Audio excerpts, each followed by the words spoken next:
회계 1급이에요. 우리 급수 꼭 확인하셔야 합니다. 시험장에서도 급수 꼭 확인하셔야 하고요. 네. 그 다음에 회사 코드는 2095 옥산테크인가요? 네.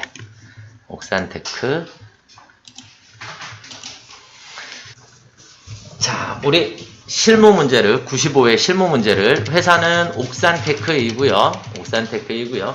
실무 문제를 1번서부터 한번 보도록 하겠습니다. 다음은 옥산테크의 사업자 등록증이다. 기초정보관리에 회사 등록 메뉴에 입력된 내용을 검토하여 누락된 부분은 추가로 입력하고 잘못된 부분은 정정하시오. 주소 입력 시 우편번호는 입력하지 않아도 무방함. 이렇게 돼 있어요. 회사 등록이라는 창으로 들어가실 건데 지금은 저희가 회사 등록에 들어가면 저희는 백데이터로 설치를 해놨기 때문에 이렇게 회사 정보가 여러 개가 나와요. 그런데 시험장에 가시면 데이터 하나밖에 안 나옵니다. 우리 회사 거 딱 하나.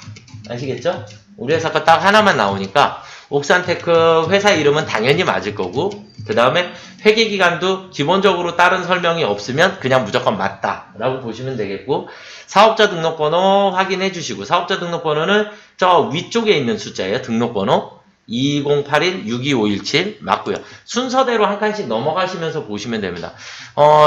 친절하게 얘가 빨강 색깔로 표시가 되어 있죠. 그쵸? 빨강 색깔로 표시가 되어 있으니까 숫자가 뭔가가 틀렸다. 이런 개념이시다라고 보시면 되겠고 그래서 법인 등록번호 있는 그대로 다시 칩니다. 그냥 얘를 지우고 고치려고 하지 마시고 그냥 있는 대로 치시면 됩니다. 110-181-0095-668 바뀌었죠? 네, 이 필제 맞고요. 주소 맞나요? 네, 주소 다 맞고 그 다음에 업태 제조 맞죠?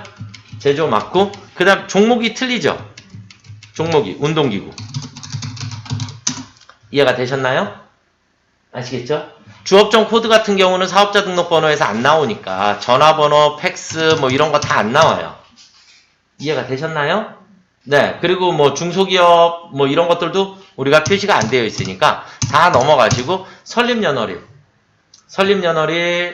따로 멘트가 안 주어져 있기 때문에 개업연월일은 여기가 맞고요. 이해가 되셨습니까요? 네, 설립연월일이 주어져 있으면 설립연월일을 쓰시는데 설립연월일이 안 주어져 있기 때문에 그냥 패스하시면 됩니다. 사업자 등록증에 설립연월일은 안 나오고 개업연월일만 나오기 때문에 이해가 되셨나요? 네, 그럼 여기까지 확인하시고 관할세무서가 경산세무서 맞나요? 경주세무서장인가요? 제일 밑에 경주라고 되어 있죠. 그래서 얘를 F2 누르셔서 경주세무서장 50으로 변경해 주시면 됩니다. 무슨 말인지 이해가 되셨나요? 뭐뭐뭐 수정하셔야지 되는지 순서대로 쭉 내려오시고 제일 밑에 경주세무서장 이렇게 되어 있죠? 그렇죠? 네, 그래서 관할세무서 경주세무서입니다. 이렇게 선택해 주시면 됩니다. 이해가 되셨습니까요? 아시겠나요? 네, 1번 문제를 풀어드렸고요. 자, 그 다음 이제 ESC 빠져나가시면 되겠고 두 번째는 계정과목 및 적요 등록인가요? 계정과목 및 적요 등록의 853번 사용자 정의 계정과목이네요. 사용자 설정 계정과목에 가셔서 행사비 경비인가요? 3번 그리고 대체적요 1번에 학회 행사비용 지급 이해되시죠? 네, 이렇게 입력해 주시면 되겠고요. 자, 그 다음은 거래처별 초기 유월입니다. 거래처별 초기 유월에 외상매출금 대원은 200만원이네요. 그 다음에 소백은 200만원이고요. 그리고 동백이 있죠? 동백이 450만원입니다. 순서 상관없어요. 아시겠죠? 순서 상관없이 맞춰주시기만 하면 된다. 자, 그 다음 외상 매입금 가셔서 비바산업은 없네요. 그쵸? 아, 이거 지우시는 거는 항상 스페이스바 누르시면 그냥 이 칸이 지워져요. 아시겠죠? 그 다음에 네, 상관없으세요. 우송유통 4,300만원. 그 다음에 공간기업이 200만원 이렇게 입력해 주시면 되겠죠. 이해가 되셨나요? 네. 아니고 이 라인 자체를 이거 찜찜해요. 지우고 싶을게요. 그러면 F5 누르셔서 해당 라인 삭제해 주셔도 됩니다. 아시겠죠? 금액을 제로로 만들어 주셔도 상관없으시고. 이해되셨습니까? 네. 기초정보관리가 끝났습니다. 끝났고, 자, 이제 일반 전표 입력으로 들어가 보시도록 하겠습니다. 07월 3일. 공장에서 사용 중인 기계장치 수리비로 1,500만원 보통예금 이체하였으며 가치가 증가한 자본적 지출이다. 일단 대변에 보통예금이 1,500만원이 나갔나요? 가치가 증대했으니까 기계장치 자산으로 처리해야겠죠? 징고 7월 5일입니다. 05일날 태종빌딩과 전월에 체결한 본사 건물 임대차 계약에 잔금일이 도래하여 임차보증금 5천만원 중 계약일에 지급한 500만원을 제외한 4,500만원 보통예금 계좌에서 이체하였다 그랬나요? 그쵸? 그러면 우리가 계약금을 500만원을 지급한 게 있었을까요? 그럼 선급금이라는 게 있었겠죠? 그쵸? 선급금이 있었을 거고 그러면 우리는 차변에 임차보증금 태종 금액을 5천만원 대변에 선급금 태종 500이 되나요? 네, 그리고 대변의 나머지는 보통예금으로 이체되었습니다. 하나의 전표로 처리하시오 라고 나오면 무조건 여기 있는 전표 번호가 3개가 다 같으면 됩니다. 아시겠죠? 네. 자, 그 다음은 7월 7일 날로 넘어가 보겠습니다. 7월 7일 날 사무실에서 사용할 에어컨 수연전자에서 200만원에 구입하고 2주 후에 지급하기로 했다. 설치비용 25만원 보통예금 계좌에서 지급하였다. 그랬으니까 우리는 차변에 비품이 들어오나요? 225만원이요? 맞죠? 그리고 대변에 미지급금 수연전자 얼마예요? 200. 그리고 대변에 나머지는 보통예금에서 25만원이 나가면 되겠죠. 그렇죠? 네. 자, 그 다음은 월이 바뀌었습니다. 8월 6일. 이렇게 페이지 넘어가면서 날짜 바뀌는 거 신경 잘 쓰셔야 됩니다. 그래서 08월 6일 날. 달리자의 외상매출금 1,000만원 중 600만원 입금받고 나머지 400만원은 자기 합수표로 받았다. 외상매출금 회수했으니까 대변에 외상매출금 달리자 1,000만원 그리고 차변에 가서 보통예금으로 우리는 600을 받았고요. 그리고 차변에 나머지 400은 자기 합수표니까 현금이 들어오면 되겠죠? 그렇죠? 네, 8월 19일로 가보도록 하겠습니다. 8월 19일 전자부품용 기계장치를 성능 저하로 폐기 처분하였다 그랬나요? 그럼 폐기 처분했으니까 일단 대변에 기계장치 없어지나요? 3,500만원? 그쵸? 기계장치가 없어지면 무조건 차변에 207 감가상각 누계액도 무조건 소멸 3,150만원. 결국 폐기 처분했으니까 350만원 손실이 생겼죠. 네, 차변에 유형자산 처분 손실이 350만원이 생기면 됩니다. 이해가 되셨나요? 자, 여기서 한 가지 더. 우리가 폐기 처리하는데 폐기물 처리한다고 또 비용이 10만원이 들었어요. 현금으로 지급했어요. 그럼 여기서 현금이 10만원이 나가야죠. 맞죠? 그러면 현금 10만원까지 합쳐져서 처분 손실이 360만원이 돼버립니다. 아시겠죠? 이해가 되셨나요? 그래서 폐기 처리할 때는 추가 비용이 발생을 하게 되면 그 추가 비용은 다 처분 손실에다 넣는 것이다. 이해가 되셨습니까? 네. 자, 그 다음은 11월 20일입니다. 11월 20일. 제품의 판매용 사진 촬영을 위하여 손 모델인 이하람 씨를 고용하고 수수료 300만원, 원천징수세 99,000원을 제외한 나머지 금액을 보통예금 계좌로 지급하였다. 수수료 비용 계정 과목은 판매비와 관리비 항목을 사용할 것. 친절하게 831번 수수료 비용을 쓰라고 주어진 거죠. 맞나요? 네, 그래서 수수료 비용은 얼만데요? 300만원. 그런데 원천징수 했으니까 예수금이 99,000원. 그리고 대변의 나머지는 보통예금에서 지급하면 되겠죠? 이해가 되셨습니까요?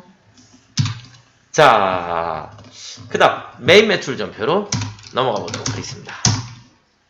메인 매출 전표 첫 번째 08월 7일날 생산부 회식하고 법인카드로 결제하자마자 바로 보통예금에서 인출되었다 그랬죠? 맞나요? 네, 그러면 우리는 카드로 결제했으니까 카드 과세 매입인가요? 그쵸? 57번 카드 과세 매입 회식 공급가액은 33만원 써주시면 알아서 나누어질 거고요. 거래처는 어디에요? 세무사인가요? 아이고 아니구나. 죄송해요. 거래처는 어디지요? 이거를 또 문제를 이렇게 놔뒀네. 판매자의 명칭이 없죠. 그래서 저는 지금 사업자 등록번호를 검색을 했어요. 사업자 등록번호를. 그래서 117 치니까 바로 동보성이라고 하는 게 나오네요. 이해가 되셨습니까요? 네, 꼭 검색을 이름으로만 하는 게 아니라 사업자 등록번호로도 검색이 가능하니까. 이해가 되셨습니까요? 네, 그래서 동보성이라고 해주시면 되겠고요. 카드사는 F2 눌러보시면 BC 체크카드인가요? 그쵸? IBK BC카드라고 되어 있고요. 카드번호 맞는 것 같고요. 그 다음에 대신에 분계는 혼합입니다. 차변에 511번 복리후생비가 되겠고 대변에 그냥 보통 예금이 그냥 빠져나가시면 됩니다. 체크카드니까 체크카드는 사용을 하면 통장에서 돈이 바로 빠져나가 버리죠. 그렇죠? 그래서 체크카드는 그냥 보통 예금이 빠져나가면 된다. 신용카드면 미지급금이라고 처리해 주셔야 되겠죠. 그렇죠? 이해가 되셨습니까요? 네. 자, 그 다음에 10월 1일 천안 제1공장에서 사용하던 기계장치를 매각하고 현금 영수증을 발급하였다. 현금 영수증 발급했으니까 현금 과세 매출인가요? 네, 10월 1일입니다. 10월 1일 현금 과세 매출 22번이고요. 기계장치 팔았나요? 공급가액은요? 440이라고 쓰면 알아서 나누어질 거고요. 부가세 포함이니까. 거래처는요? 재생. 그쵸? 네, 재생의 분계는 무조건 혼합입니다. 유형자산 매각거래는.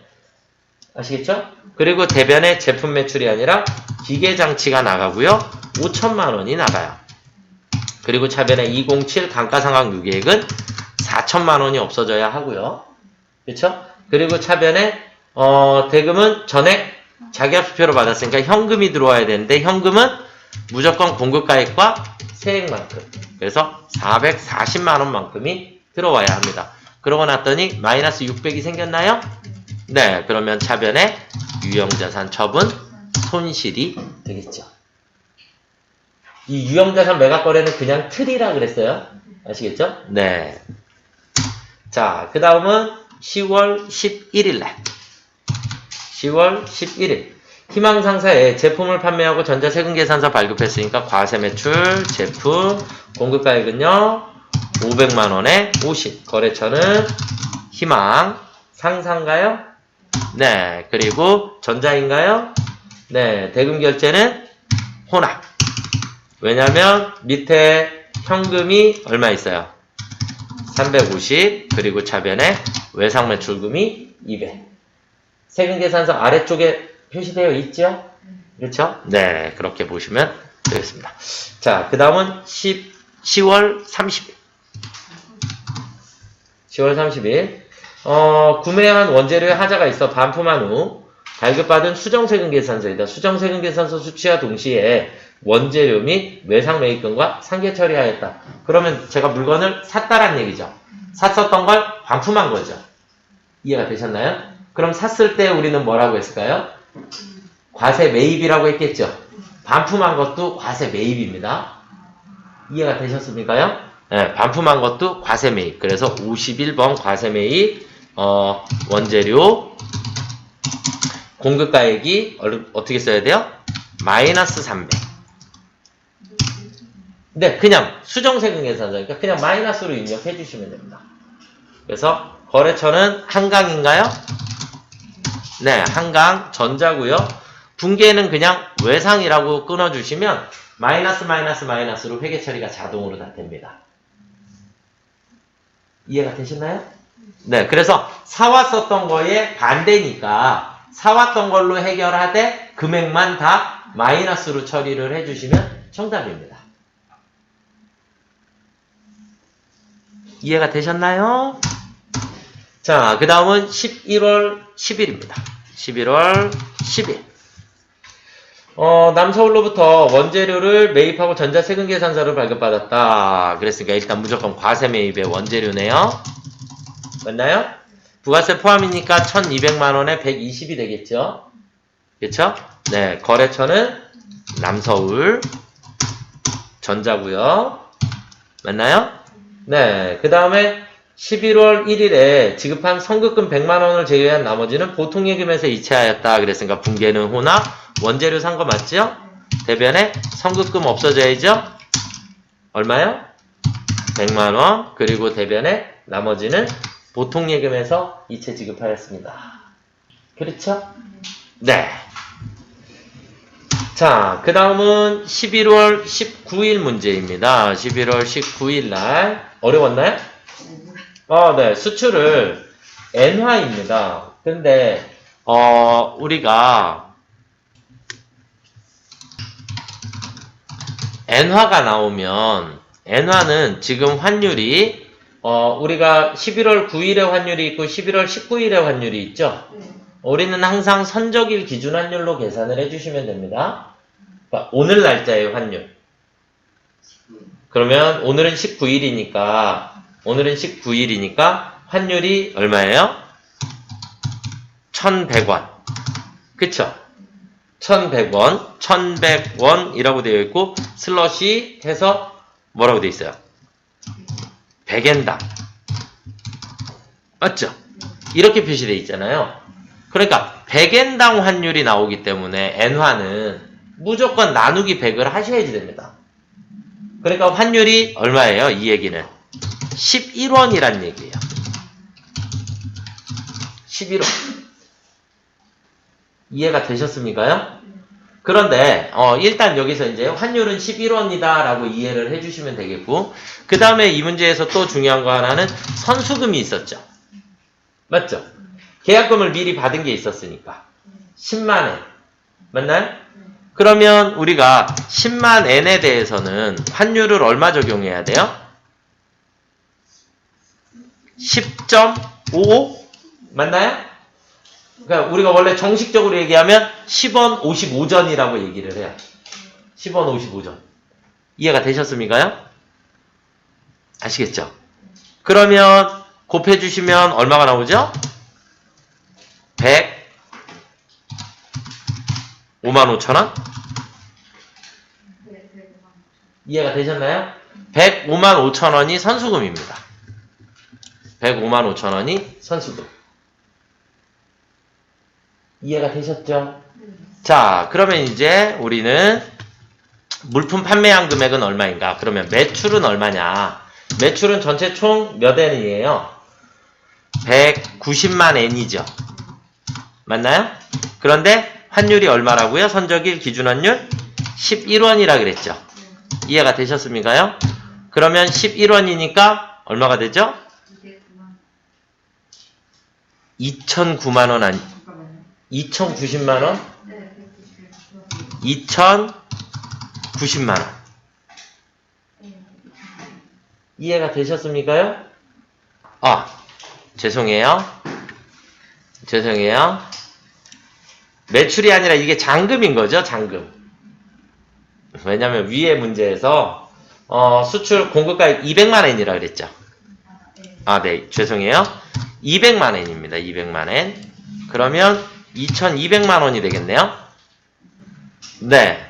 결국은 우리가 190만엔은 아직 돈을 안 받은 상태인 거고요. 외상인 상태인 거고, 10만엔은 우리가 선수금으로 받은 거고.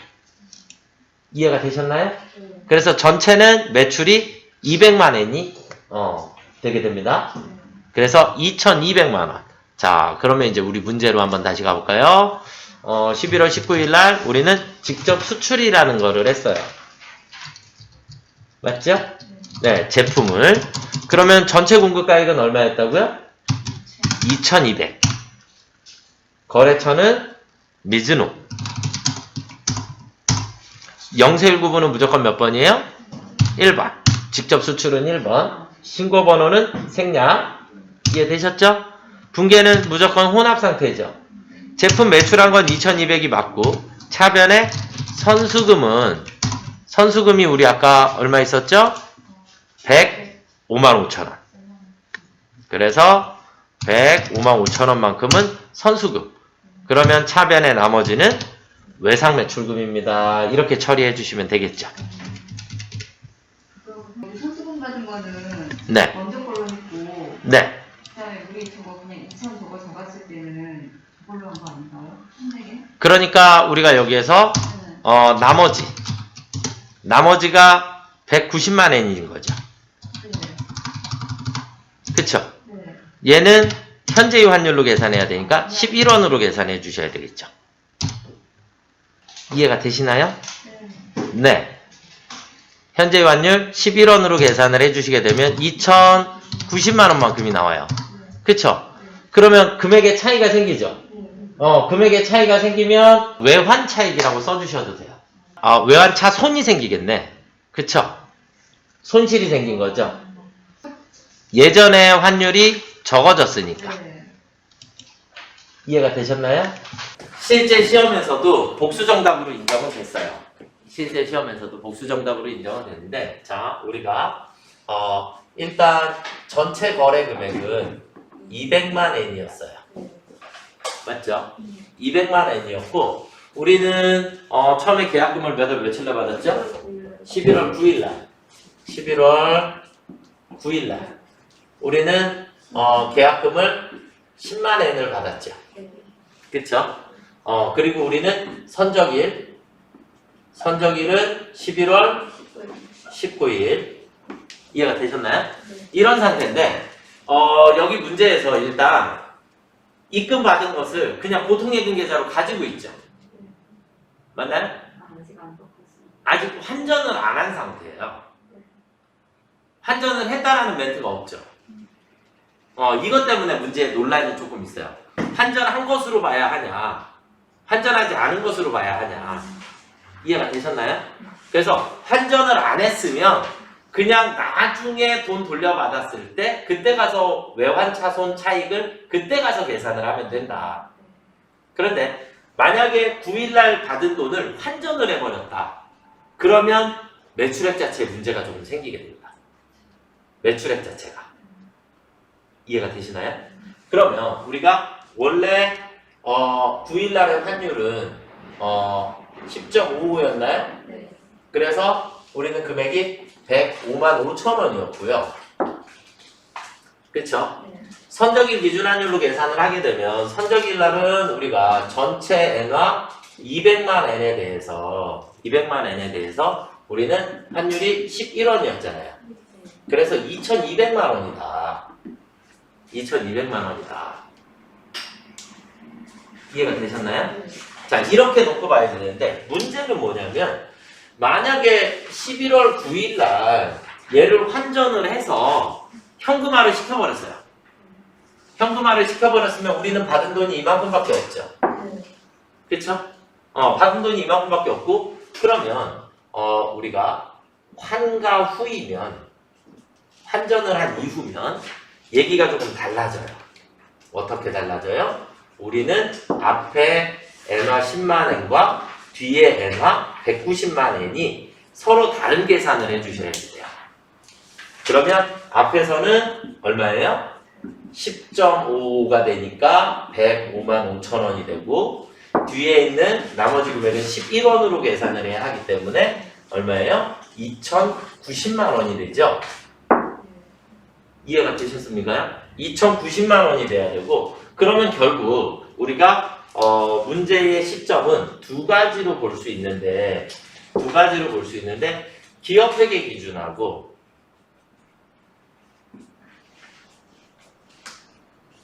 부가세법이 조금 달라요.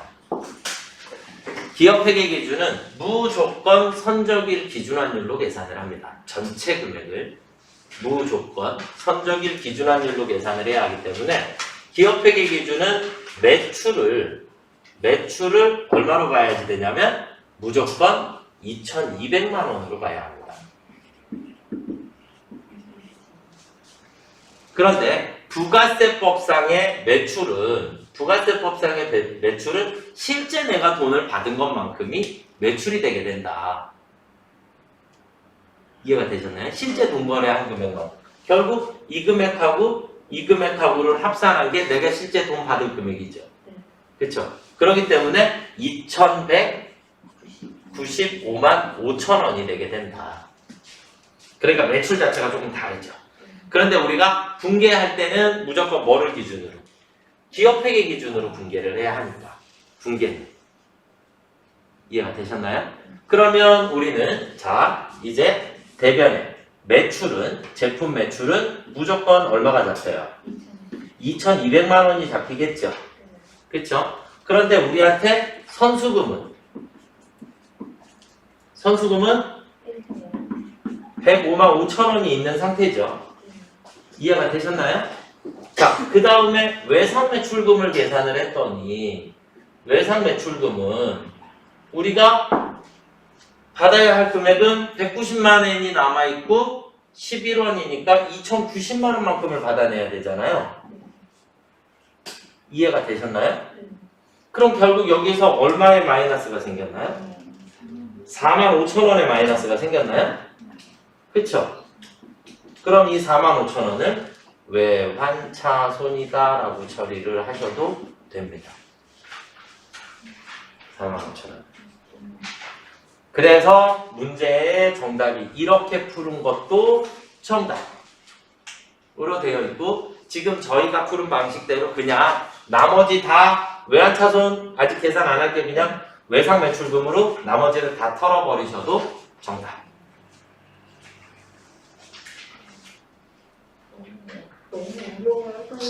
이해가 되셨나요? 이 문제는 원래 난이도가 정말 높은 문제다. 난이도가 정말 높은 문제다. 그래서 환가를 했냐 안 했냐에 따라서 분계가 바뀌게 되는 상황이 생길 수도 있어요. 그래서 환가를 안 했기 때문에 지금 그냥 외화를 보통예금으로 받았다라고 되어 있는데 이 보통예금이 외화통장인지 혹은 얘가 환전이 돼서 있는 건지가 애매하다. 환전이 돼서 있는 거였으면 우리는 차손이 생긴 거다. 이렇게 봐야 하는 거고, 그 다음에 환전을 안 했다. 환전을 안 하고 그냥 외화로 가지고 있는 상태다. 그러면 전체를 다 현재 환율대로 계산을 해주시면 되죠. 현재 환율대로. 환가를 안 했으니까. 무슨 말인지 이해가 조금 되셨나요? 네. 그래서 지금 이 문제는 여러 가지 측면에서 엔화이기 때문에 무조건 환율을 나누기 100부터 해서 시작을 해야 된다는 거. 엔화는 100엔당 환율이 나오기 때문에 그래서 무조건 나누기 100 해서 환율을 이렇게 계산해야 한다. 라는 거 하나가 첫 번째 숙제고, 그 다음에 두 번째는 환가 했냐 안 했냐 이렇게 따져주시는 거기 때문에 매출 자체는 무조건 우리는 분계는 기업회계 기준에 의한 것이기 때문에 무조건 우리는 매출액은 2,200만 원만큼이 잡히면 됩니다. 이해가 조금 되셨죠? 어렵죠? 네, 이 부분은 조금 문제에 설명이 조금 덜 들어가 있는 상태고, 그 다음에 저는 이 정도 문제를 회계 1급에서 내면 안 된다라고 생각해요. 회계 1급에서는 조금 난이도가 많이 높다. 이렇게 보시면 될 것 같습니다. 자, 그래서 환가를 안 했다라는 기준으로 하게 되면 이렇게 나머지를 그냥 다 외상매출금이라고 잡아 놓으시면 된다. 그리고 나중에 실제 돈 들어와서 환전하는 날이 있겠죠? 거기 가서 플러스 마이너스 차이는 외환차익, 외환차손으로 처리를 해주시면 됩니다. 아시겠죠? 네, 자, 그 다음 8월 10일 날로 넘어가 보겠습니다. 이제 오류 수정인데 판매부서가 사용하고 있는 화물자동차를 정비받으면서 58만 3천 원 부가세 포함 현금 영수증을 발급받았다 그랬어요. 그러면 메인 매출 전표에 8월 10일 날 날짜에 가면 있겠네요? 없네요? 아, 일반 전표에다가 입력을 해놨구나. 그러면 일반 전표에 있는 08월 10일 날 거래를 차량 유지비 되어 있는 것을 고쳐야죠. 얘를 삭제하시고, 맞나요? 네, 얘를 삭제해 주시면 될 것 같고, 그리고 메인 매출 전표에 가셔서 8월 10일 날 우리는 현금 영수증을 받았으니까 현금과세 매입인가요? 61번 수리비 공급가액은 58만 3천원 써주시면 알아서 나눠지나요? 네. 제가 금액을 잘못 썼나요? 제가 금액을 잘못 썼나봐요. 다시 해볼게요. 현금과세 매입이고요. 수리비 58만 3천원. 네. 이렇게 딱 떨어져야지 되니까. 그쵸? 네. 그 다음에 거래처는 만능. 그리고 분계는 현금. 대신에 822번 차량 유지비가 되겠죠. 수선비 하시면 안 됩니다. 네. 우리가 AS 받고 이러는 것들 다 수선비가 맞는데 자동차 수리한 거에 대해서는 우리가 차량 유지비로 처리하셔야 되는 겁니다. 무조건. 아시겠죠? 네. 자, 그 다음은 두 번째. 적십자에 현금으로 기부한 세금과 원가로 처리되어 있음을 확인하였다. 12월 20일 일반 전표에 12월 20일 세금과 원가로 처리가 되어 있는데 세금과 원가가 아니라 우리 뭐라고 해야 된다? 기부금으로 고쳐주시면 됩니다. 이해가 되셨습니까요? 네. 자, 그 다음에 결산 문제인데 1번, 2번은 수동 결산이고요. 3번은 자동 결산입니다. 네, 그래서 12월 31일 장기 투자 목적으로 보유하고 있는 주식이라 그랬어요. 그럼 매도 가능 증권이죠. 맞나요? 이것도 조금 어려운.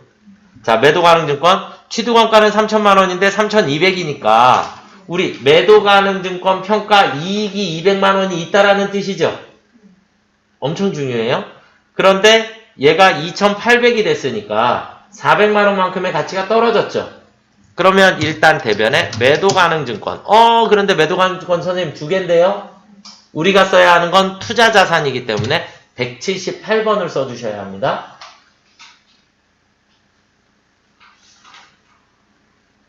(123번에) 있는 매도 가능 증권은 당좌 자산이고요.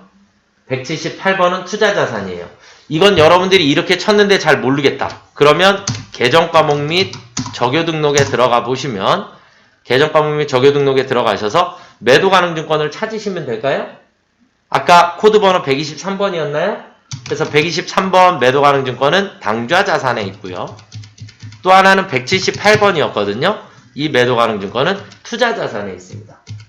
그래서 여러분들은 기본적으로 매도 가능 증권 투자 자산이니까 이 옆에 있는 투자 자산을 클릭을 하셔서 여기에 있는 매도 가능 증권 178번을 선택을 해주시면 되겠습니다.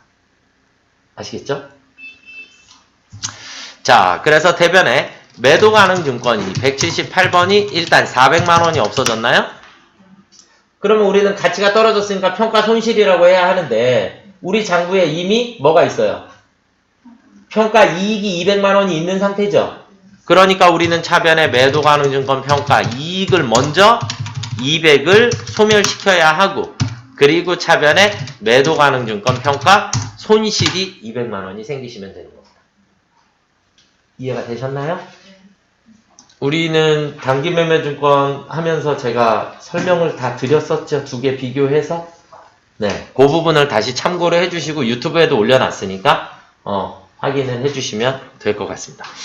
자, 기말 현재 장기 차입금 현황은 다음과 같다 그랬는데 첫 번째 장기 차입금 1번은 2024년에 상환할 예정이고 그 다음에 2번은 2023년 얘가 내년에 상환할 거죠. 그럼 얘만 없애주시면 되겠네요. 네, 차변에 장기 차입금 누구예요? 한일물산 2,500만원 대변에 유동성 장기부채 한일물산 해주시면 되겠죠. 여기서 중요한 거 둘 다 거래처 반드시 걸어주셔야 합니다. 하나만 거래처 거시면 안 되고. 이해되셨나요? 자, 그 다음은 결산자료 입력으로 가보도록 하겠습니다. 결산자료 입력. 들어가셔서 무조건 엔터. 치시면 되겠고, 대손이죠? 외상매출금과 받으러 온 잔액에 대해서 1% 대손 충당금 설정한다 그랬죠? 대손은 무조건 여기에 대손. 여기 위에 대손. 그래서 1%로 자동으로 되어 있어요. 뭐 2%면 얘를 2로 바꿔주시면 되고 1이면 다시 1로 바꿔주시면 되고 이해가 되셨죠? 그래서 우리가 대손율 수정해 주시고 외상매출금 받으러 오면 2개만 하면 되죠? 나머지는 스페이스바로 삭제. 스페이스바 엔터. 그리고 결산 반영. 그럼 문제 다 풀으신 거예요. 그리고 나서 반드시 뭐 눌러라? 전표 추가. 여기 있는 전표 추가를 눌러서 여기 있는 화면이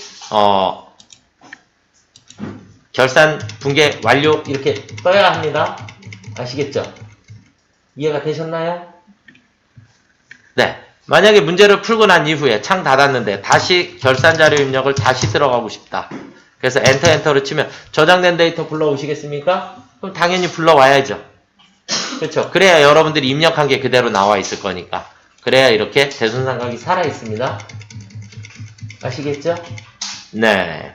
그리고 만약에 선생님 잘못한 것 같아요. 그러면 잘못한 것 같으면 2%인데 뭐 적용하시겠습니까? 예, 2%로 수정. 그리고 여기 있는 금액들이 있고 나머지를 지웠어요. 그러면 결산 반영하겠죠? 금액 바뀌었죠? 그럼 전표 추가 다시 눌러주시면 돼요. 마지막 최종적으로.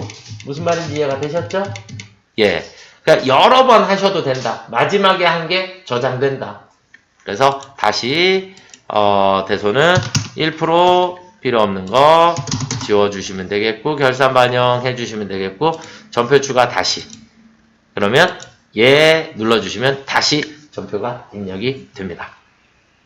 자, 그 다음은 이제 창을 다 닫고 자, 이제 마지막 조회 문제입니다. 세금계산서 수치분 중 고정자산 매입을 제외한 일반 매입의 세액은 얼마인가 그랬어요. 부가가치세 신고서에 가시면 됩니다. 부가가치세 신고서에 우리는 4월부터 6월까지를 들어가 보시면 세금계산서 수치분이니까 수치분 중 고정자산 매입을 제외한 일반 매입의 세액은 얼마인가 그랬으니까 70만원이 정답이 되겠네요. 이해가 되셨습니까요? 네. 자, 2월의 원재료 매입액은 얼마인가요? 그랬어요?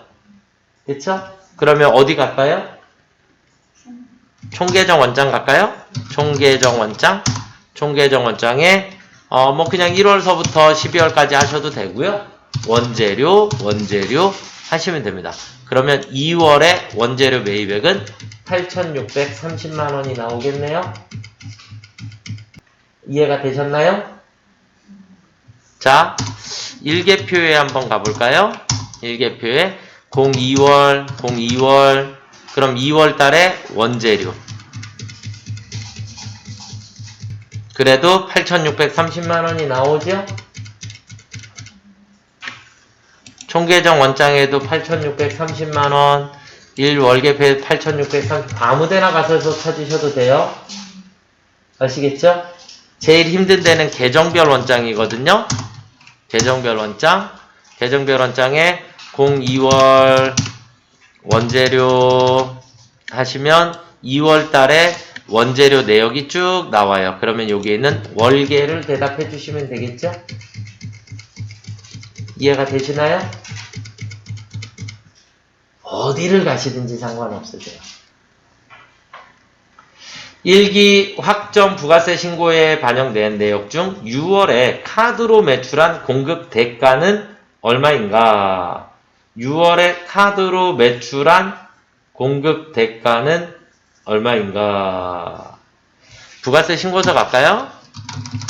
부가가치세 신고서 1기 확정이니까 4월에서 6월까지가 되겠고요. 카드로 매출한 제가 그랬죠. 여기는 누구랑 같이 있다고요? 현금 영수증이 같이 있잖아요. 그쵸? 그러니까 여기 있는 답이 정답이 아닐 수도 있다 그랬죠. 그럼 어디 갈까요? 메인 매출장. 메인 매출장, 부가세 유형별로 확인. 그래서 메인 매출장 들어가셔서 1기 확정이니까 4월에서 6월까지 매출 거래에 카드 과세인가요? 카드 과세. 그러면 카드 과세에 어떻게 가야 될까요? 분기계. 분기. 얘는 반기니까 뭐예요? 앞에 1월서부터 3월 것까지가 같이 들어가 있는 상태고. 지금 이번 분기. 우리는 하나, 둘, 세 건인 거죠? 요것만 더해 주시면 되는 거니까. 이해가 되셨습니까요? 한 건, 두 건, 세 건. 그래서 공급 대가를 물어봤기 때문에 부가세가 포함된 합계를 봐야 되는 거죠. 그래서 각 분기의 합계를 보시면 정답입니다. 323만 4천원. 이해가 되셨나요? 혹시라도 카드 면세가 있는지도 확인, 카드 영세가 있는지도 확인. 얘네들도 카드 매출이니까. 무슨 말인지 이해가 되셨습니까? 그렇게까지는 안 나오겠지만 원칙은 카드 거래를 물어봤으니까 세 가지가 다 카드 거래잖아요. 그죠? 그래서 모두 다 찾아보셔야 합니다. 그래서 카드 과세. 예, 지금 정답은 323만 4천원. 그럼 우리 아까 부가세 신고서에서도 같은 값이네요. 그쵸? 얘랑 얘 두 개 더한 거. 맞나요? 공급 대가라 그랬으니까. 네, 현금 과세가 따로 없었다. 이렇게 보시면 되겠죠. 이해가 조금 되셨습니까요? 네, 수출 한 문제가 너무 어려웠고요. 네, 그걸 제외한 나머지 문제는 그래도 조금 하실만하지 않았을까라고 생각합니다.